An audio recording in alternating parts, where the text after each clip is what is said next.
Well, Sarah Taylor, she's a TV personality, model, fitness expert, and former Miss Plus Canada. She's learned that being an athlete and model has no size, and she's here to share her story with us. Thank you for joining us at 700 Club Canada, Sarah. So nice to have you with us. Thank you so much for having me. Well, you say from a young age you hated your body and had poor self esteem due to your size and weight. What was one of the most challenging things for you in those early years? I think just being bullied was a horrible experience. I remember in grade 5 going home and getting in the bath at the end of the day and my mom asking, "What's all over your body?" And I had bruises because the guys had beat me up during school. And I think looking back, I see how all of the hateful things that they said became my identity and was the tape that played in my head for years, which then dictated how I moved in this world. Everything I did as I grew up into my early 20s and 30s, even. It just really, it became my identity. And I think that was the greatest impact, unfortunately. Well, it's not uncommon, Sarah. I was a No. teacher for many years and watched what happened in the playground. Unfortunately, Mhm. words do hurt us, especially when we take them on as our labels. We own them, they become our Mhm. defining factors. You said you were never content with who you were, but that you had an aha moment. Tell us what happened. Yeah, unfortunately, because of that negative tape that played for so long, I ended up getting married and being in an abusive situation, and he just made things worse. And it was a week before our 2-year wedding anniversary. And I remember literally waking up one day and I was like, I cannot live another day in this pain. Something has to change. And so I always refer to that moment as my first step in the journey to self love. And so I basically gave him an option that day and said, either we work on this or you have to go because I can't continue to be abused, basically. And so he left. And that for me was the start of my inner healing journey and rediscovering who God designed me to be, and walking through that journey, which is what I get to share with women today. Yeah, and it's so important that we let God define us, right? Not our Mhm. circumstances, not what other people say about us. Well, a few years later, you had come to a place where you entered a beauty pageant and you won the title of Miss Plus Canada. What did winning that title do for you, and how did it change your life? It really changed the trajectory of everything. At that time, I was working for a software company that did fundraising for nonprofits and was very passionate. I had worked really hard in my career. Um, but I realized in our rehearsal when I had to do my spoken word, we had to do a talent. And I remember just, I didn't know what talent to do. So I did my story as a spoken word. And when I did the rehearsal, it was like when everybody responded to what I said, I had this aha moment of, oh, I didn't get through what I got through to sit down and keep my mouth shut. I got through it so that I could be a voice for other women and help them do the same. And then when I won, I was like the underdog. I had no experience modeling or doing runway, wasn't a pageant type girl. I was covered in tattoos, all the things. And when I won, it wasn't even a sense of validation because at that point I had really come to an understanding of who I was and who God designed me to be. But it was that switch in that moment that made me realize this isn't about me anymore. This is about helping other women realize what took me too long to realize. Wow, that's really powerful. I think that's how God uses any of our stories, right? When we see not Hmm. only what we've learned, but now we can actually help someone else because of what Yeah. we've been through. And you share about purpose and how did you know that the events so far in your life were actually all a part of your purpose?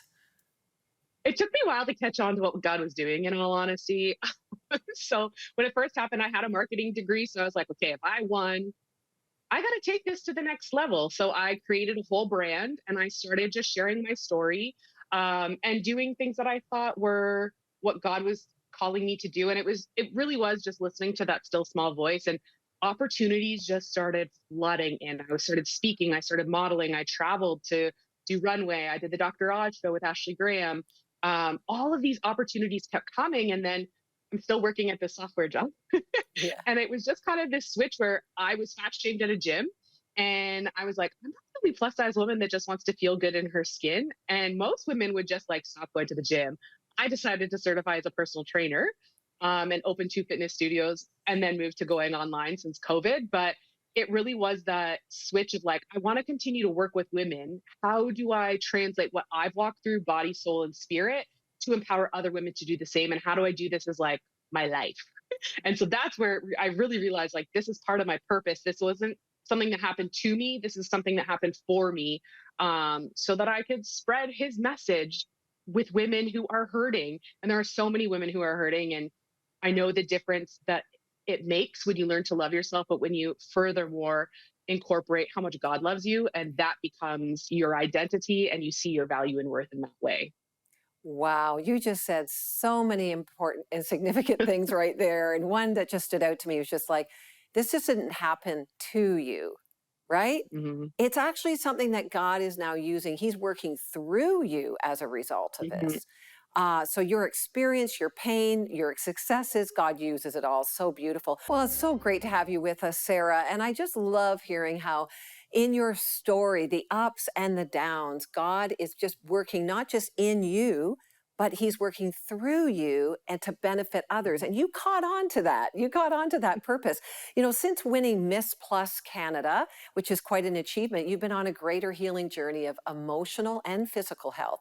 What's your advice to others struggling with their weight or body image? I think the biggest thing is to remember that if you're looking to shrink yourself because you're unhappy with what your body looks like, it's not going to make you any happier. I did I'm going to work out 3 days, 6 days a week, 3 hours of cardio, throw up after every workout, lost 80 pounds in 6 months and still hated myself. And that was at 21. And really then made me realize, oh, this is an inside job. And I think the biggest tip is re-recording the negative tape that plays in your head, so that I'm not good enough, I'm not valuable, I'm ugly, I'm fat, whatever it might be. Those were some of mine. It really is reprogramming what those mean. So for me, the affirmations was a really big part of it, but also using scripture-based affirmations to re-record, who does God say I am? And what does he say about me and my personality and the unique giftings that he's given me? And I think oftentimes, especially in our society, we're constantly told we need to look a certain way. And even as a new mom, that was another new pressure I had to work through of what does everybody think I'm supposed to look like? And I'm a personal trainer. And it really is just challenging those norms. And I've also noticed in the church too, like I've noticed it even more in the last like 3 months in sermons, pastors even criticizing their own body, and they didn't work out enough for how much food they ate. And there's so many of those conversations that need to be changed, even within the church, um, of accepting yourself, and that accepting yourself isn't just your body. That's just one part of you. Your body is the least interesting thing about you. There is so much more to you. And that's my hope, is that women learn to realize that. Weight losses might be a big part of what a lot of people want, and that's fine. But if that becomes your only goal, what is the point if you're not going to be enjoying your life and you still don't see your value and your worth and how beautiful you are in this very moment? Oh man, I think you've just hit something right on the head there. I mean, God made us a body, soul, and spirit, and He loves Mhm. every part of us. But if we're so fixated on our body, the shape, the size, the whatever, although we are to take care of our bodies, I love that you Mhm. help people do that, but you don't Yep. stop there. You deal with the soul issues. Mhm. The narratives, the emotional health, the mental health, and then, of course, the spiritual health. How's your Yeah. faith in God contributed to your transformation and led you to what you do today?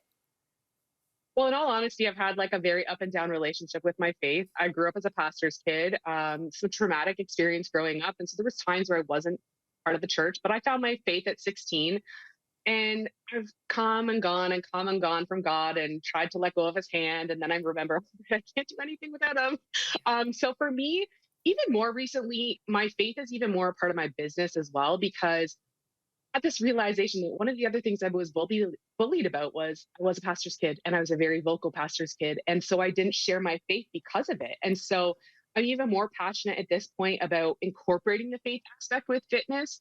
And like you mentioned, like we are to take care of our bodies. Our body is a temple. And so how do we do that?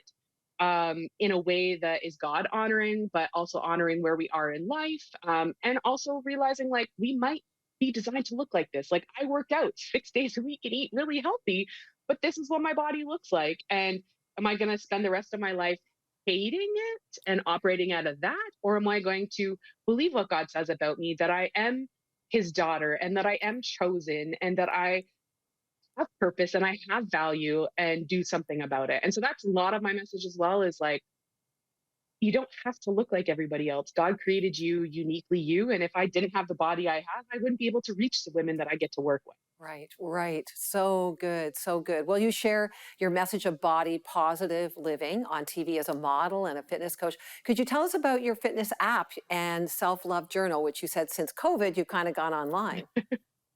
Yeah, so it's been kind of a iteration of what that kind of looked like within 12 hours of being forced to close down my studio in March of 2020.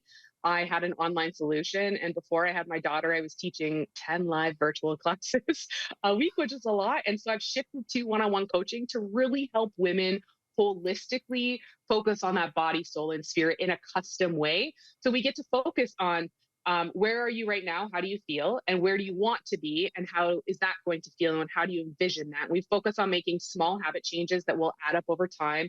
We focus on your self love journey. We focus on all of those things because that is what you are made up of. And so I get to help women build custom fitness programs based on whether they're in the gym or they're at home, whatever equipment they have, injuries, limitations, if they're new to fitness, if they're experienced in fitness, and then nutrition plans to help women really work on their relationship with food because I found, especially plus size women, they've been on a diet most of their life. And so we want to ditch the diet and focus on ways to nourish your body and feel good and not be consumed by constantly thinking about it.